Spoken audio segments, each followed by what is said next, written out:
Something that I sincerely hope never happens to me is becoming known for one internet incident that just becomes my reputation for the rest of my life. That's genuinely worse than being canceled. Like, I kid you not, I'd have more fun if people just ran me off the face of the internet and never let me produce another piece of content again than to be paraded around as a sack of flesh for other people's entertainment, because every single time I post a video, someone in that comment section will remind me of that one thing that I did that one time for the rest of. One example I can think of is Bentelect, the guy who reads memes and laughs about it. Yeah, that dude got caught trying to fuck an OnlyFans model, and he messaged her, "So, you down to make some content?" And guess what? She fucking rejected him. Not only did she reject him, she aired him out publicly because he kept being a weirdo and a loser about it, and like he got all defensive when she said no.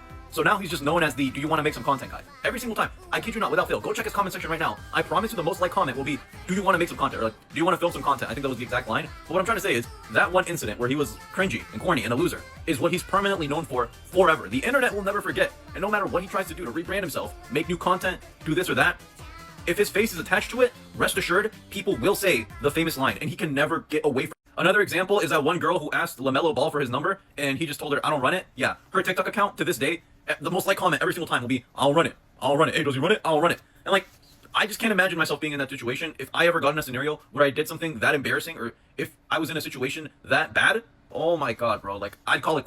Throughout music history, women have always been used as sources of inspiration, whether that be as a muse, a memory, a force of regret. Regardless of what the medium is, one of my favorite particular strands or themes that blossom from this genre of music are songs about bad bitches. Songs that fixate on a beautiful woman to the point that it becomes an obsession. These songs don't just praise a girl for her beauty, but for the magnetic pull that she exerts on the singer. And in a way, she manages to completely rearrange the singer's world, their very existence, the way they perceive things. I feel like if you were a girl, one of the biggest flexes that you could ever have is to be the inspiration behind one of these songs. And in this video, I want to talk about some of my favorites. The first song that I want to talk about is Adrienne by the Orion Experience. And this song basically just focuses on the singer being obsessed with a woman, to the point where she's deified and basically worshipped. Throughout the entire song, the name Adrienne is repeated so much to the point where it's almost nauseating. And the reason that it's done like this is very deliberate, to show that the singer is stuck in an emotional loop as well as a psychological one. Adrienne is a woman who simply exists, and her mere existence alone is enough to mesmerize the singer.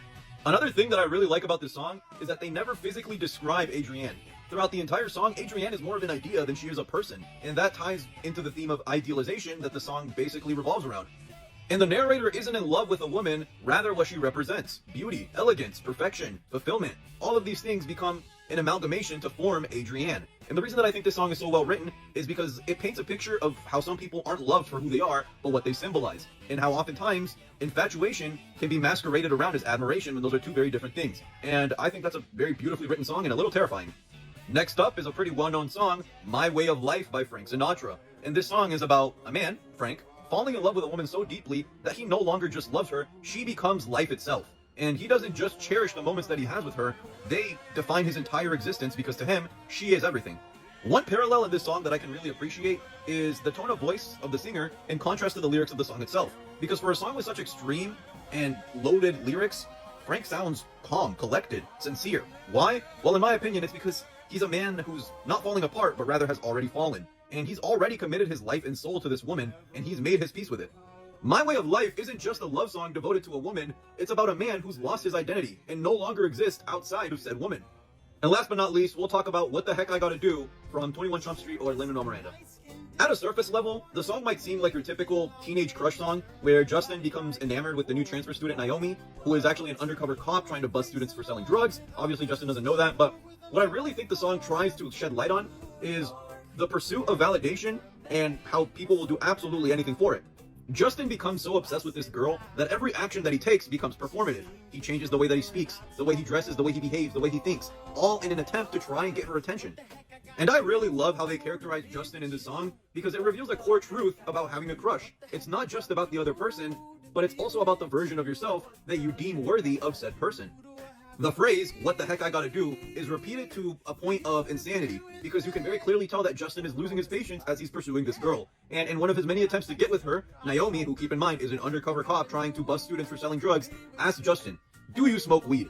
And Justin immediately says, "Yes, I can be your supply, I can be your guy." And that moment right there takes a much darker turn, because Justin does not know that she is a police officer. In his mind, she's just a pretty girl that he's trying to impress. And in his attempts to impress her, very bad things happen later on in the musical, and it paints a very great portrait of a young man who will abandon his better judgment in pursuit of love. The song is a beautiful example of the lengths that someone will go to be seen, to be validated, and to be loved. Especially when that person believes that love is a trophy to be earned and not a connection to be shared. Really, really great musical in my opinion. And it's really short, so it's pretty easy to digest. But that's it for me. The story of David versus Goliath is really cool to me, and it does serve as a nice underdog story. But at the same time, y'all are low-key glazing David. Yes, he was just a simple shepherd farmer. Yes, he did not have any real combat experience. But you know what he did have experience with? A shepherd's sling. The very same thing that he used to murk Goliath. A weapon literally designed to kill bears and wolves if they came too close to a shepherd's flock. David was literally training his whole life for this moment. He had the 11th century equivalent of a switch. He pulled up to the fight on some, I said I need it, this trick will undefeat it. One of the first men in history to ever Swiss cheese someone. He spun the block on him and then decapitated him with his own sword. And Goliath is low-key one of the biggest frauds in history to me, because you're telling me this guy was one of the Philistine champions, renowned for his combat prowess and ability, only to get one-tapped by some dude who's been raising sheep his whole life. Hubris was definitely the downfall of Goliath in this situation, because David had to charge up his slingshot, right? Goliath had to see him revving that shit up, and he didn't think to like maybe cover his head, duck, block. He had a javelin, right? Why did he just fucking throw the javelin at David, impale him, call it a day? No, he wanted to see what he did like some fucking anime villain. And now look where that got him. And I get that the point of the story is to showcase that God was protecting David, and like he gave him the strength. He had plot armor in real life, because he literally walked up to the king, told him, yeah, I want to go fight Goliath. The king told him, you're a bitch, and you're not doing shit. And then he started aura farming. He's like, nah, bro, God got me. But I don't know. There's a lot of interpretations of how that fight went down. Some people think Goliath was visually impaired. I don't buy that shit for a second. Why would one of the strongest warriors of the Philistine army be a blind veteran? Like, some people downplay Goliath too much, but the story's really interesting, and I fucking love it. People never talk about how bad Prime Temu was. I'm talking like maybe 2022, 2023 Temu, back when it was extremely popular. Yeah, that in its prime was absolute hell. You had motherfuckers moving like Jehovah's Witnesses, in your face, begging, pleading for you to use their code so they could get their $20 items for free. Prime Temu was like Pokemon Go, but for broke people. They would go around the area scouting for a new target and get them to use their Temu code. And some of these motherfuckers did not play about their Temu codes. I remember it was maybe my sophomore or freshman year of high school. I was in my gym class, and this guy made his goons close the doors on us and forced everyone to use his Temu code before they could walk out. He deadass pulled a Marvin Sapp on us, and now that I think about it, that is next levels of broke. And God forbid you told him that you already used someone else's code, he would look at you like you just slaughtered his entire family in cold blood. The long-term effects of it are still in motion to this day, because why the fuck did last year one of my homegirls ask me to use her Temu code? I looked her dead in the face and started laughing hysterically, because what the fuck do I look like? But you know what? A real friend will laugh in your face and defend you behind your back, because I told her if you go around asking more people this, the perception of you is not going to be positive. And don't get me wrong, I've been broke too. I'm sure we've all fallen on hard times, and a lot of people watching this probably don't have the J word. I'll censor it for you guys since you didn't like me saying it last time, but you know what I'm talking about. It rhymes with Bob, starts with J, and I feel like asking people to use your Temu code is the equivalent of selling your gaming console in order to get some extra money. You're declaring modern day bankruptcy. Would you take back shots to save your friend's life? I'm talking they have a gun to their head, and the only way for you to save them is if you take the most excruciatingly painful back shots of your entire life for 5 minutes straight. I'm talking you're not going to be able to sit down after they get through with you. Let me paint the picture. If you're a guy, you're about to get a train ran on you by 12 different variants of Fleece Johnson. I'm talking this is going to be so painful that even thinking about your lower half is going to give you PTSD. Once you finish getting those back shots, you're going to come out of that room like those prison inmates that just got out of prison and they're giving the most horrifying stories ever. You're going to be on some, they buttered up my bum and they poured hot chili down my rectum. And yeah, that's going to be you right out. And if you're a girl, the exact same thing is going to happen to you, except it's with the fucking hex strap from Arcane with tentacles and spikes coming out of it. I want to reiterate, this is not going to be enjoyable in the slightest, and these will be the most painful 5 minutes of your entire life. This debate has been going on TikTok for a while, and I really started thinking about it. This is the true test of friendship. It's their life on the line, but you're losing something that's arguably much, much worse, your ass. And when I started thinking about it, you know, if I was in this situation, they lived a good life. You know, they lived a good long life. I promise I will be the first in the funeral. I will be crying, but yeah, I'm not taking. It's pretty old news now that Wi-Fi Skeleton died, presumably of an overdose caused by suicide. What I didn't know was that this guy was Cyrus, the YouTube commentary channel. I used to watch this dude all the time when I was younger. That absolutely flipped my lid. But the more that I started looking into it and thinking about his past retrospectively, you know, we definitely saw the signs. And suicide is a very unfortunate thing, and I never think you should make a permanent decision for a temporary problem. But his case specifically, right, he made depressed music all the time. He had to delete his own channel because he was allegedly a pedophile. And I tried to look more into that too. But I was getting so many conflicting opinions and arguments from both sides that I genuinely do not know which side is right. I can tell you this though, all of his problems could have been avoided if he wasn't a freak on the internet. It all started because he was talking sexual with a girl online on Discord of all places, and she turned out to be younger than she actually was. I'm pretty sure it's confirmed that she was lying about her age. So that's kind of like, you know, a good way to avoid that is to just get a girlfriend in real life.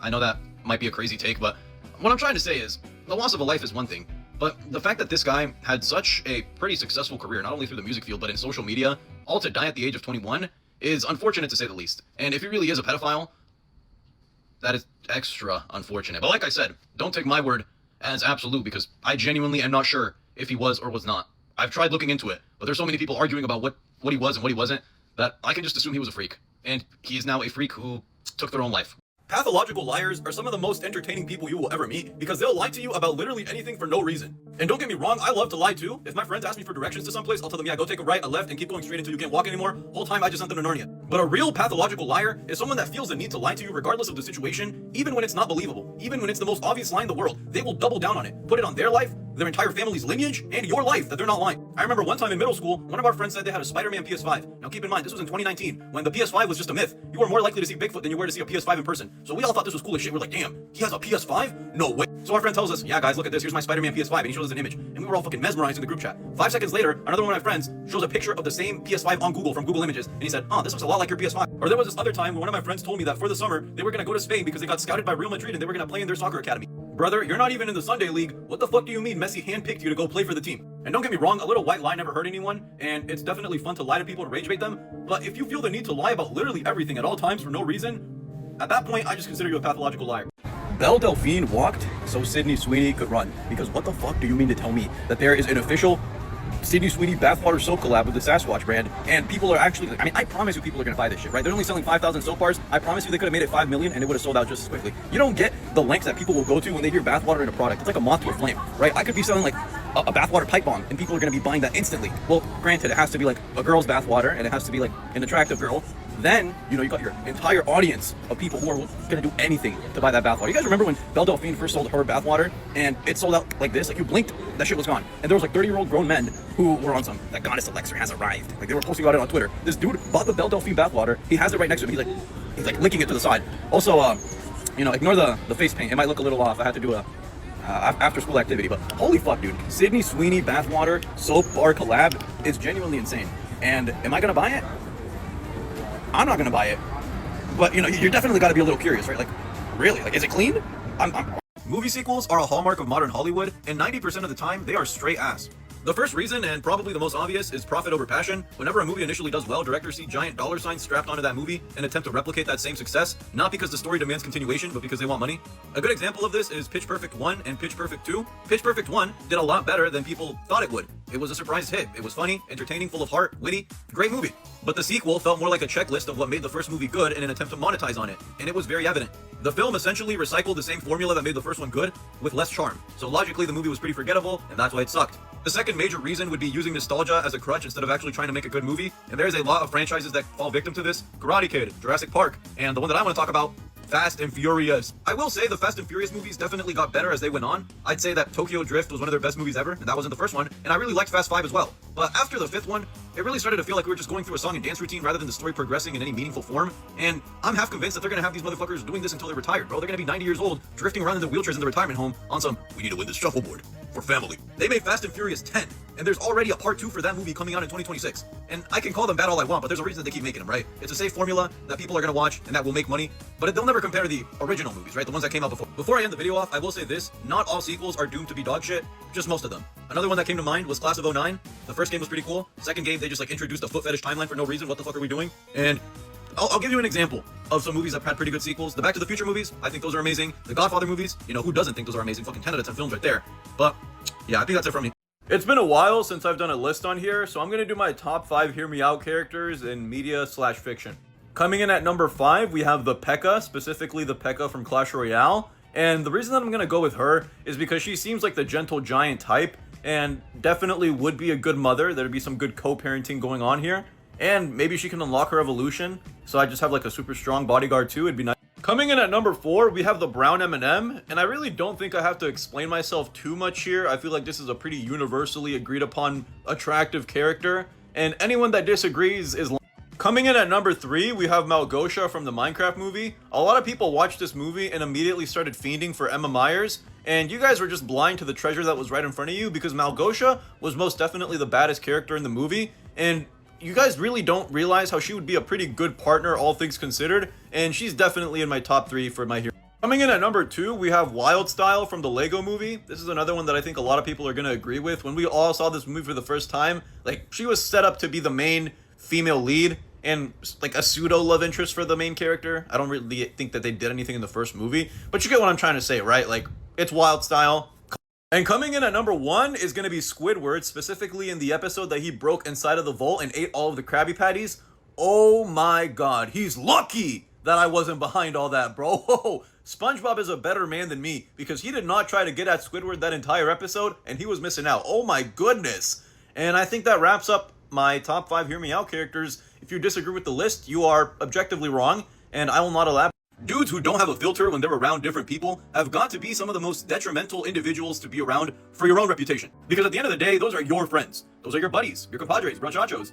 What they say is eventually going to make you look bad by association, even if you had absolutely nothing to do with it. So my friend is driving us to McDonald's to get some of the Minecraft meals, and I'm like, all right, bet.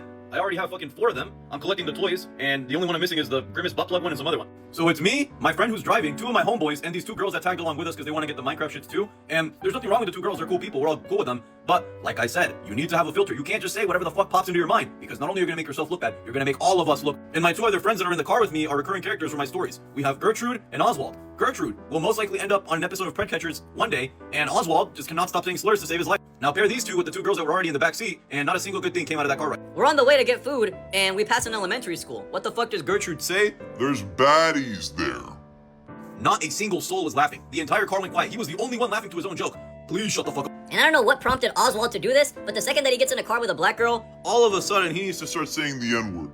I'm talking slur after slur after slur. And I've said this once, but let me reiterate, Oswald is not black. Just because you are of the Hispanic origin and your skin is a little more tan than the average white man does not mean that you can say that word. That is not a word that you can have in your vocabulary. And I tried to defend Oswald the first time. I was like, oh, he probably just said a different word and we all misheard it. Right, guys? Like, there's no way that he said that. After the second and third time, I was just like, yeah, bro, fuck you. Moral of the story, Gertrude needs to get locked the fuck up. I am genuinely tired of this shit. And Oswald is just cooked for life. Because I know one day he's going to say the wrong word around the wrong crowd of people and he's going to get turned into a fucking kaleidoscope. We're just going to see bits and pieces of him in different formations. And yeah, that's the end.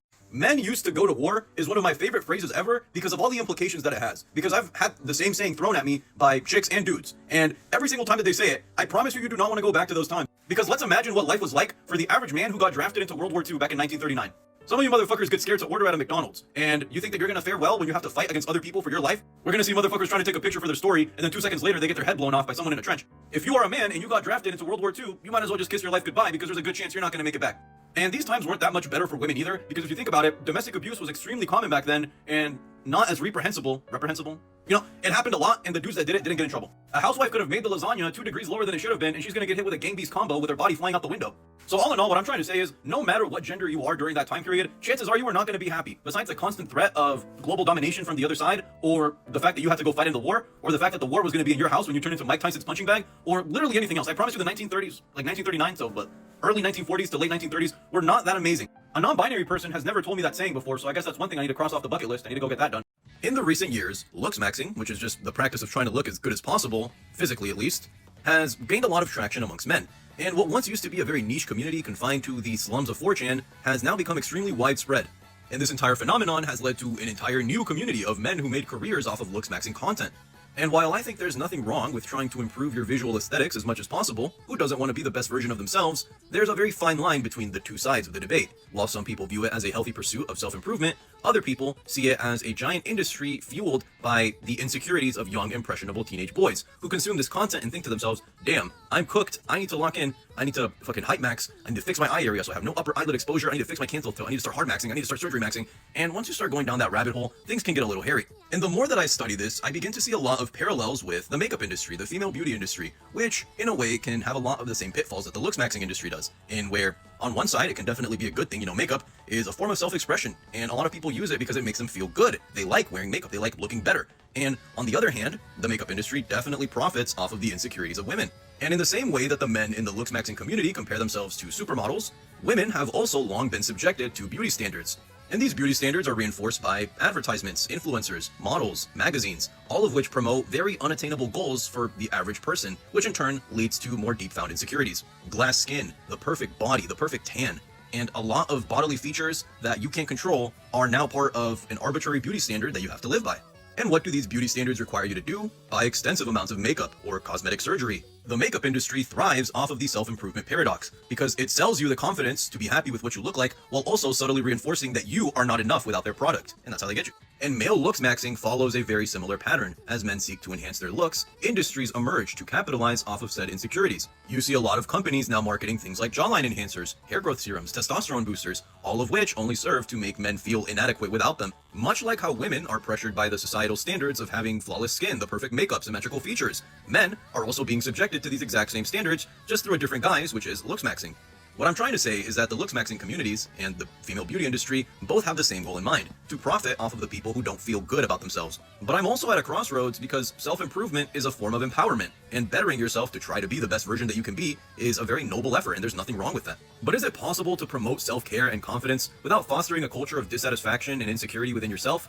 I don't think it's possible, because when you put money as the primary goal, you will go through any means necessary to meet that goal. And if that means making people feel bad about themselves so they buy your product, best believe they're going to do that. In the end, what I'm trying to say is that both looks maxing and the female beauty industry are two sides of the same coin. Two communities/industries that both have the same end goal, while also having the same negative effects on the men or women who choose to consume it. After watching the Minecraft movie for a second time, I can confidently say that I judged it way too harshly in my initial review. And I think that's because I went into it expecting a real movie. You know, some shit on the same level as Oppenheimer, 12 Angry Men, Inglourious Bastards. Shit that you sit there and you're like, damn, that was good. But in terms of children's movies, I can confidently say this is easily one of the better ones. And in terms of video game adaptations, like into cinema, into the main screen, probably the best one ever. Watching the movie again really made me appreciate it for what it was, just a fun time. A nonsensical, whimsical movie that doesn't really follow any major plot points or story derivatives because it's not supposed to. It's a Minecraft movie. Once again, Jason Momoa and Jack Black are such a goated duo in this movie, especially in the elytra scene when they're flying in the air, and fucking Jack Black just has his face all up in his nutsack. That shit was pretty fun. Malgosha, for how little screen time she gets, is a deceptively well-developed character who's not a bad standalone antagonist at all. Last time I rated this movie, I gave it a 5 out of 10, and in all honesty, I think I was wrong. I really, really do. Because for what it sets out to do, to just be a silly Minecraft movie that's fun to watch with the family, it does that perfectly. I think this movie deserves a solid 7 out of 10, maybe an 8 if you're pushing it. You know, nostalgia aside, if you grew up with Minecraft, you're gonna fucking love the movie, but I was too harsh on him. I genuinely was. It's not a bad movie. Dare I say it, it's a pretty good movie. Saying the phrase, "I'm gonna lock in," is the most surefire way to jinx yourself and get absolutely nothing done. Every time you hear someone say, "I'm gonna lock in," 30 seconds later, they'll be doing some random shit that has nothing to do with their original assignment. I'm convinced that shit is witchcraft because the amount of times that I've seen that phrase be used only to get jack shit done is supernatural. I have this friend who we're gonna call Jermaine, and me and Jermaine took physics together. We were in the class together, we sat in the same table, and for about 6 months that we were in that class, he didn't know jack shit. He would always maintain a good grade in the class, and how he did it we'll never know. But, you know, he would always say the same phrase, "I'm gonna lock in." After the first test, the first midterm that we had, we did bad on that shit. "I'm gonna lock in during a Christmas break," he says. We come back, nothing happened. We take another test. "Oh, I'm gonna lock in for sure." Nothing happened. The night before we have our final, "I'm gonna lock in and learn seven months worth of physics in a single weekend. I'm ready." Nothing happened. And the same logic applies to me because every single time that I've told someone else that I'm gonna lock in and finish this work at home, or I'm gonna lock in and study for this test before I have to take it, never in my life has it gotten done, and I end up with multiple zeros in the gradebook, and now I have a 43 in the class. Moral of the story, never say that you're going to lock in on something before you actually start doing it. At least wait until you're halfway done so you can at least have some sense of accomplishment, because more often than not, you're not going to do shit. I just want to give y'all a little quick PSA. If you ever see this ad for Cheetos Puffs cheese pizza flavored, the second best thing since pizza, let me tell you, not only are they lying to your face, they are spitting in your face, pissing in your mouth, and shoving their hand up your ass and tickling your prostate and then ripping out your entire fucking, like, asshole. They prolapse your shit. This is the worst excuse for food that I have ever tried in my life. These cheese pizza flavored Cheetos have got to be one of the worst inventions since the nuclear bomb. I kid you not, I would have more fun brushing my teeth with a homeless man's pubes and washing it all off with an ice cold Monster than I have in the past 3 minutes of eating these piece of shit chips. Bro, like, whoever's making these Cheeto Puffs needs to get fired. Just stick with what works, bro. Keep making the normal Cheetos. Don't make this bullshit cheese pizza flavored chips, bro. Like, I don't know, bro. My fat ass is the one that fell for it. I saw pizza and chips and I was like, I like that. Let me go get it. Biggest mistake of my fucking life. Do you see this woman's mugshot? Can you guess what she was in prison for? It was for molesting a 13-year-old boy. Natalie Sorrells, or at least I think that's how you pronounce her name, was arrested on 2 counts of indecency with a child and sentenced to 5 years in prison. And the reactions to a lot of people when they found out that she was the aggressor and assaulted a boy were a little disappointing, to say the least. Because although the justice system did reprehend her for the crime, she's going to prison. Although if you were to ask me, 5 years for molesting a 13-year-old boy is probably not enough. It's a punishment. It's there. There's a lot of comments that I see on posts regarding the situation that are genuinely so sad. And it's along the lines of people envying the victim, saying, oh, he was so lucky. Oh, who snitched on her? Oh, why can't I ever be as lucky as him? Man, I wish this was happened to me. That line of reasoning is pretty harmful, and it undermines a lot of the things that real victims go. The fact of the matter is, sexual assault when it happens to a man is viewed very differently as opposed to when it happens to a woman. And although both situations are very bad, one is taken a lot less seriously than the other. And I think this situation is a perfect case in point. Society views male victims through a lens of skepticism, and this exact same viewpoint often mischaracterizes the abuse as consensual, or something that you would desire to happen to you. Whereas when it happens to a woman, they usually receive a lot more empathy and support. And when you start trivializing crimes like these, it'll have very detrimental effects. It'll go underreported because dudes will feel like they're not going to get taken seriously, if at all, if they do come forward with it. And it'll just perpetuate the cycle of abuse, which we're trying to stop in the first place. And I'll end off the video by saying, by no means am I trying to compare the two, men or women being assaulted. Both are bad. I'm just saying that there's a very clear difference in how it's viewed when it happens to a guy versus when it happens to a girl, and both are obviously very bad. I wanted to make this exact same video topic, but with media and fiction, think the Invincible comics, but I'll probably just shelve that video for another day, because this one happened very recently, so I thought I'd make it today. And I'll end it off by saying the entire situation serves as a very stark reminder of how society views both cases, man or woman, but one is viewed a lot less favorably than the other. Probably something harmful gender stereotypes, you get it, but that's... Now that Vigilantes has an anime, there's a lot more eyes on the manga as well, and I'm not going to call her character design a gooner one, since last time I did that, I had a lot of people bitching and moaning in my comments, so you know what, I'll give it to you. I'm not going to call it that. I'm just going to say, and spoilers for Vigilantes ahead, so if you don't want to hear that, now's your time to click off. Anyways, I'm just going to say this. To my understanding, Popstep is 15 when the manga starts, and then after the time skip, she's like 17, 18. So maybe, just maybe, having a 15-year-old walk around with like a G-string and her ass out, hopping around the city, is not the best choice of character design. Dare I say it, it's bad? How about them apples, huh? You know, and another thing, you know, more spoilers ahead, when she turns evil, and she turns into B-pop, I think is what it's called. When she goes from like pop step to B-pop, and she's like her evil version, why does her skin get noticeably darker? Like, what are the writers trying to convey here? And, you know, I really don't think it's one of those moments where it's like, oh, that one friend who's too woke. What the fuck are you, I don't see color. Like, you know, if you look at the difference between her original character and when she turns evil, why is the color of her skin like so much darker? You know, I don't know, just some food for thought. The phrase never mix has been pretty popular these past couple of days because of that one girl who got doxxed for saying it. And while I do think doxing is bad and I don't support it, it's kind of like, what did you think was going to happen, right? You called out interracial relationships as a whole with your face attached to it, and you thought people were just going to start agreeing with you, right? Being racist is bad. And do I agree with her take? Well, if I did, I wouldn't exist. I wouldn't be a person, I'd be a concept. So there's nothing wrong with interracial marriages, obviously. But another point that I want to bring up is that I firmly believe people are products of their environment. Am I excusing her actions? Absolutely not. Do I think she came up with these on her own? Also no. What I'm trying to say is that racism is not an innate behavior. It's a learned ideology. And every child comes out of the womb with a blank moral canvas, which later gets painted with the colors of their environment. And this girl is pretty young. I don't think we know her exact age, but she's in high school. And what's even more sad is that she genuinely believes the harmful rhetoric that she's spewing on the internet is fact. And that's not a biological defect that she was born with, that's a social one. I'll end it off with this. No matter what age she is, she's just a very shitty person, racist, allegedly planned on turning her school into a Call of Duty search and destroy match. Her boyfriend is allegedly a Nazi. She was allegedly sending love letters to other people who planned on turning their school into a team deathmatch game. So, you know, did she deserve to get doxxed? I don't condone doxing. Do I think that she's a horrible person? Absolutely. Do I think she was born that way? Probably not. God knows what corners of the internet raised her for her to turn out like that, but obviously you have to hold people accountable for their actions, and she's just a bad... Do you guys have a homeboy who you look at and you just think to yourself, damn, that motherfucker has some crazy femboy potential? Like, I'm talking if you really did decide to switch sides and fully commit to becoming a femboy, holy shit, this motherfucker would rule the world. I can name you two of my homeboys right now who have the most insane femboy potential in existence. I look at them like fucking Neymar stares at the trophy. Y'all see that one image where he's just like staring at the trophy through the glass like this? Yeah, that's how I'd be fucking staring at, like, damn, oh my. And a lot of people think that you have to be 5'1" to 5'5" in order to become one because that's your only choice. I would disagree with that, because one of the homeboys that I have in mind is like 6'1", 6'2", but he has like blonde hair, blue eyes, extremely smooth skin, soft spoken, and I'm just thinking, you know, I see the vision. I can envision it.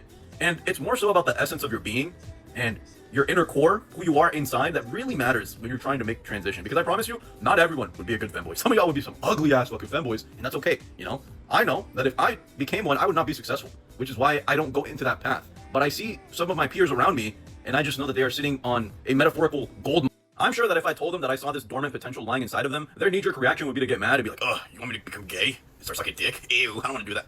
What did Stack say when he got turned into a vampire and they wouldn't let him go into the house to turn the other people into vampires? No vision. You need to think about the future. You gotta think about how this is gonna benefit not only you, but everyone around you. Like, come on, bro, lock in. I guess I'll end it off by saying send this to that friend who has some crazy femboy potential. I've seen a lot of girls make videos about the type of guy that they would be if they were born a man, and 99.9% of them are literally just them being fucking Steve Rogers, 6'4", perfect body, drowning in pussy, rich, successful, and I'm thinking to myself, we are fucking delusional. Like, you have to keep this in mind, right? If you're a guy, you're just gonna turn into your male counterpart. Like, you're not gonna get to restart, you're not getting injected with the super serum to turn into the perfect individual. You're gonna be you, but as a guy. I've also seen a lot of girls say that they would be the perfect man because they would just do the bare minimum that girls want and then just be drowning in pussy. They would take them out on dates, buy them gifts, talk to them, communicate, yada yada. And although this does sound like a good idea in theory, I promise you, as unfortunate as it sounds, somewhere down the line, you're gonna get taken advantage of. Like, motherfucker, your name is gonna be saved on the contacts as free food. And you're gonna be...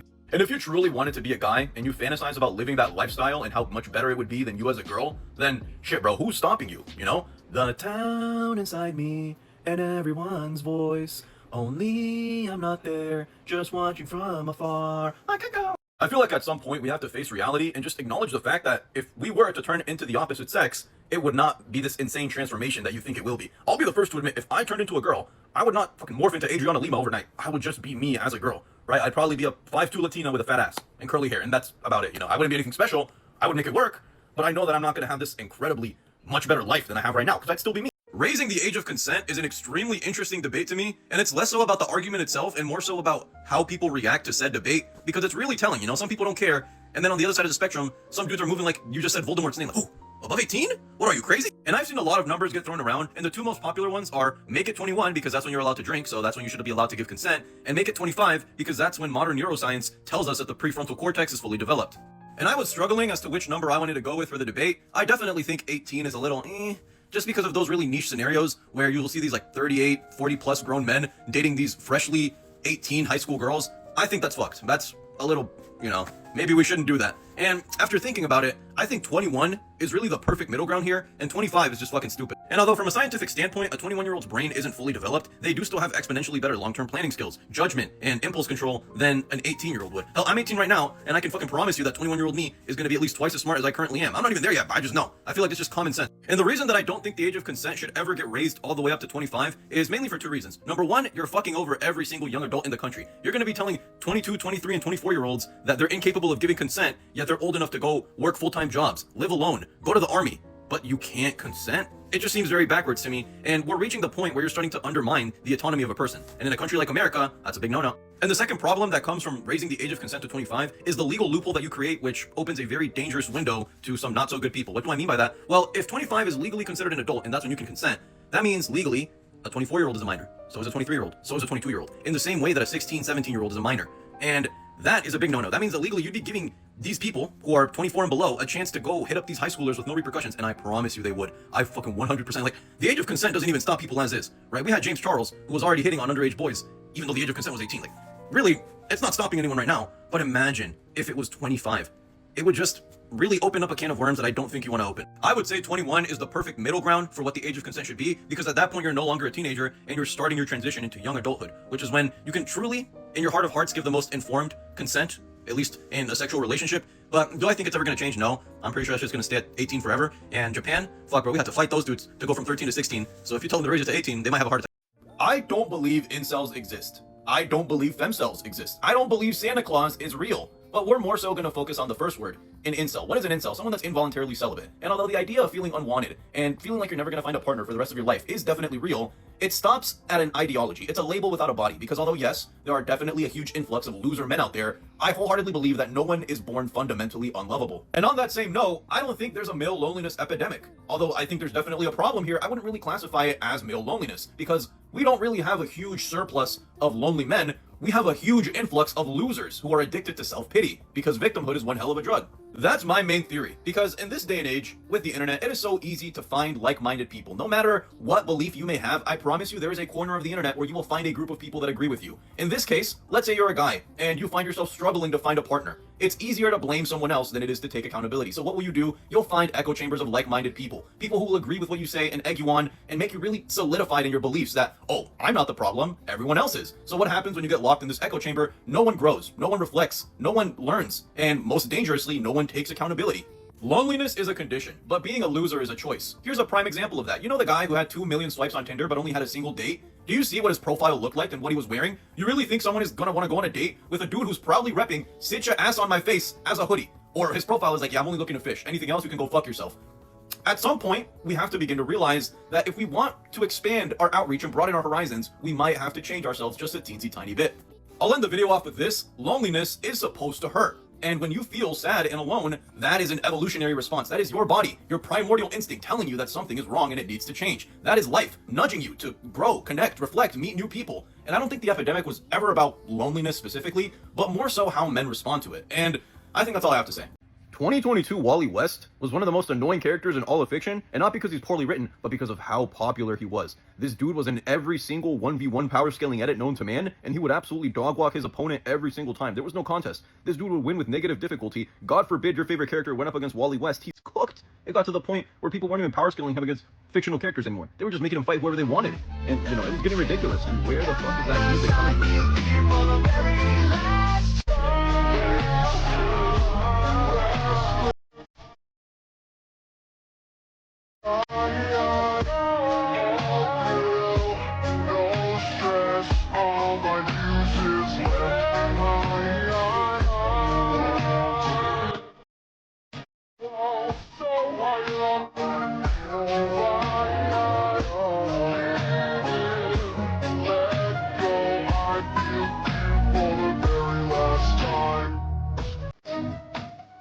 The entire Dabo is chopped meme has been a pretty long-running joke on the internet for a while now, and you can't help but feel bad for the guy because the online trolling has transcended the online space. If you look at interactions that he has with other people in real life, he genuinely gets treated like he's not even a person anymore. And it's sad to see because Dabo as a person proves one thing, and that is that looks do matter. And that's not me turning into a black pill editor who's gonna start dick riding grown men in edits. No, that's just basic human sociology. Whether you like it or not, how you are perceived by other people will affect some parts of your life. And that is just a universal constant. There's not much that you can argue against with here. And one of the easiest forms of social bonding is to laugh at someone else. So when people look at Dabo and they see that they can make fun of him and get away with it and bond with other people in the process, you best believe millions of motherfuckers are gonna hop on that bandwagon. And the way that he gets treated reveals a deeper rooted fear in humans as a whole, and it's the fear of being perceived as other, the fear of not fitting in with the crowd, and the desire to align yourself with the relevant, dominant aesthetic for what a person should look like. Because Dabo does not fit that aesthetic, so he gets ostracized by the internet.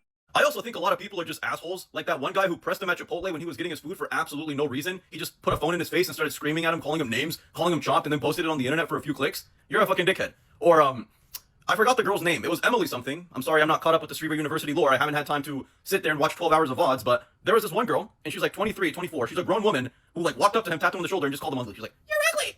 You're ugly!" And then like the entire crowd of people that were surrounding them were just like all laughing and egging her on, like, oh. That is just really, really sad to see. Not only from the people encouraging it, more so on the woman who's a fucking adult, pushing mid-20s, is a little bit weird, especially when you're making fun of a high schooler for a couple laughs on the internet. I definitely think that's loser behavior, but I digress. What I'm trying to say, the main point of this video, is that Dabo no longer gets treated like a person. And if that dude ever kills himself, God forbid, it will be on you, motherfuckers. It will be on the people that all collectively came together to make fun of. People who peaked in high school have genuinely got to be the most unfortunate individuals that I've ever heard of, and I truly would not wish that fate on anyone. And I've never seen anyone who peaked in high school, or at least I personally haven't witnessed it myself, but I've definitely heard the horror stories and seen them on the internet, like that one 20-year-old girl who still hasn't graduated and beefs with the students as if she's not a grown woman. I honestly think that once you graduate, under no circumstances should you ever make a return to your old high school. I really can't think of a single good reason as to why you would do that. The only outlier in this situation would be if your sibling goes to the high school and you have to pick him up and drop him off. Okay, sure, you know, you're gonna be a good older sibling. But other than that, your ass should not be going to the games, your ass should not be going to any of the school events, your ass shouldn't be doing any of that. Because once you graduate from that high school, you make that transition from high schooler to adult. You are now a grown man. Although, you know, once you're 18, I consider you grown. I don't know if this guy peaked in high school, but I did hear about him recently. This dude who was a senior when I was a freshman was spotted at my school like today, or I don't know when, but recently. And the only reason I remember him is because he took my homeboy's entire box of Chips Ahoy cookies. He bought a fucking giant family pack for a school event. He took the box for himself and just left. Like, this is the type of greed that they talk about in the Bible. Why are you being spotted at school 4 years after you graduate? Like, How does the math work on that? He was a senior when I was a freshman, so it's been a while. I'll also never understand people who graduate from high school, pursue a degree, get their teaching certification, and come back to teach at their old high school.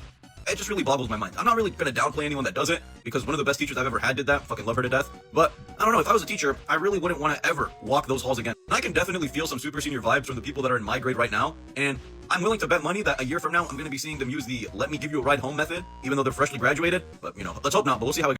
If you dropped out of school in order to pursue Streamer University from Kai Cenat, I'm sorry, gang. Get ready to be fucking homeless. You and the art majors are gonna be fighting for the last bed at the homeless shelter. I don't know what made people think this was a good idea. I've had friends who unironically looked me in the face and told me that they want to grind to get into Streamer University so they can make it out the trenches. First of all, you live in a gated community. Your legal name is William. What fucking trenches are we talking about? Second of all, I feel like a lot of people look at Streamer University and they're only paying attention to the man behind it instead of what the actual university is. Just because someone famous with a lot of money slaps their name onto something doesn't mean it's automatically going to be successful. Look at Gwyneth Paltrow's candle collection in her "This Candle Smells Like My Vagina" signature scent. Yeah, you don't exactly see those in Bath & Body Works, do you? A lot of people are also just ignoring the logistics of this. How do you even know this is going to be an officially accredited university? And what classes are you going to take in there? AP spamming W's in Kai Cenat's stream? Intro to clip farming? Like, let's go through the motions. Now, don't get it twisted. I encourage you to pursue whatever passion you may have, but I think it's also good to have a plan B, right? Because God forbid Streamer University doesn't work.